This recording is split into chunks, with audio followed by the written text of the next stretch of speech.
I'm Tahereh. I come from Germany. I was named after my aunt, Tahereh Arjomandi Siyavashi, who was executed on June 18th in 1983. I have never met her personally, but I carry her name with me. And I learned as a young child that she had to choose between her belief or her life. And like me, she was a Bahai. She was 30 years old when she was hanged, and her husband, her beloved husband, was executed 2 days earlier. She was hanged for her beliefs in justice, equality, and universal education.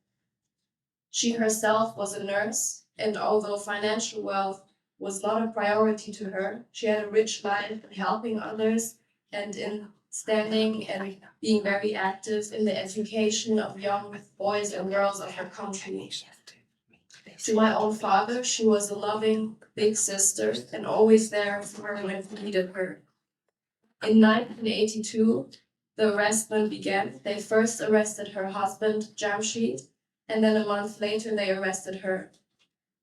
In prison, she was again and again confronted with either having to deny her faith, convert to Islam, and then be released, or to be executed. She was tortured psychologically multiple times. She also suffered from being separated from her husband. But she decided to remain steadfast in her beliefs and to not recount her beliefs. Her husband had suffered physical torture until he could barely walk or speak anymore, until finally he was executed on June 16th, 1983.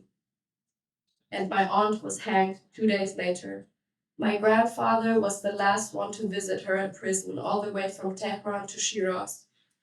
She received no proper burial, and her body was not returned to my family.